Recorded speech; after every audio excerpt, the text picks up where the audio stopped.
may gagawin tayo. Ito sharp na 50-inch. Ang problema ng unit natin ay vertical bar lines. So nagba-bar lines lang yan. Ganyan lang yung display niya. Blanco. Yan, no? May sounds yan pero walang picture. Ganyan lang yung lumalabas sa screen. Okay. Ito yung kanyang power supply. Tapos ito naman yung backlight board natin. Bali supply sa kanyang backlight. Tapos ito yung ating pinaka main board. Ang gamit na panel or top board ay ganito. Innolux. May hati. Yan.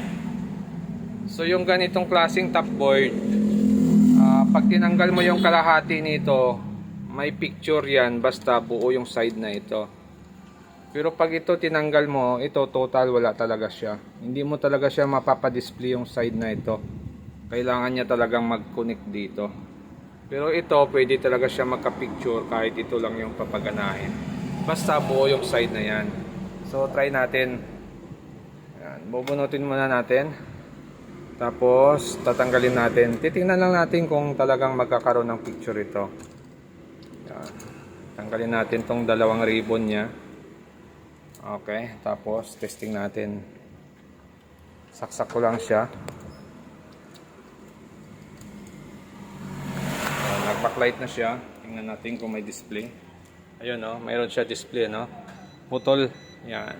So ibig sabihin niyan, itong side na to buo. Bali itong side na to may problema. So makikita naman natin dito yung pinaka dulo ng ating top board, yung connection ng ating source code to top board ay meron siyang mga circuito dito. Yan. Tapos pag sinundan mo yan, papasok yan dito. Ito yung data niya. Yan, CK1 hanggang CK6 is TV.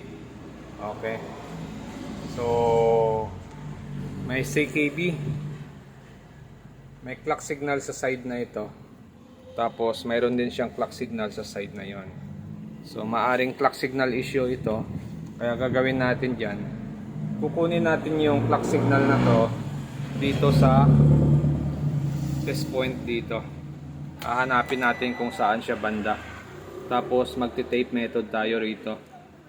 Hindi tayo muna magka-cutting method. Baka makuha sa tape method mas madali kaysa mag-cutting method tayo rito. So try natin mag-tape method. So hanapin ko muna kung saang side siya nakatapat.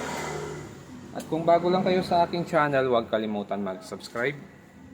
So nakuha natin siya, dito siya nakatapat sa side na ito. Kaya dito tayo nag-tape method.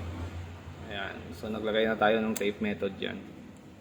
Titingnan natin kung magkaka-picture na ito ng full screen. Okay, so testing natin, tingnan natin kung mag full screen na yan. Yan, so makikita naman natin yung tape method natin dito. Ayun, meron na siya, oh. Yan, full screen na yung logo niya na sharp. So tingnan na lang natin yung display.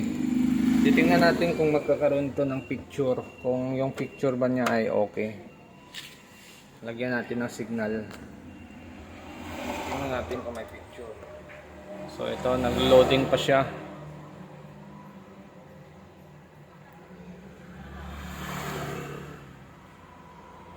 Ayun, nakabas yung HDMI 1 at nagka-picture na siya. Ayun, oh. Okay, buo pa. So hindi naman magaspang yung side na to, kahit itong side na to may problema.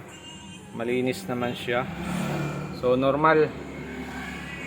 Okay, so yung ganitong panel, ganitong top board ay nare-repair pa. Basta clock signal issue. Okay na ito. So hanggang dito na lang yung video natin. At kung bago lang kayo sa aking channel, huwag kalimutan mag-subscribe sa susunod ulit natin na video. So okay na. Bali dito lang tayo nag-tape method.